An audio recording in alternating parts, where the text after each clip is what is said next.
2 दिवस गेले, 4 दिवस गेले. इतक्यात तिथं एक ब्राह्मण आला आणि श्रीकृष्णांना म्हणू लागला, बाळा, तुझे हे निर्वाण व्यर्थ आहे. कलियुगी देवाने बौद्ध रूप धरले आहे, त्यामुळे तुला प्रत्यक्ष दर्शन मिळणे कठीण आहे. देवाचा प्रसाद घेऊन आल्या रस्त्याने परत जा.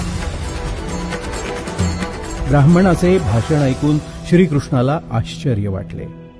ज्या अर्थी आपल्या मनातील श्री खंडेराय दर्शनाचा हेतू यास समजला, त्या अर्थी हा ब्राह्मण सामान्य नसून सर्वज्ञ श्री खंडेरायाच असले पाहिजे.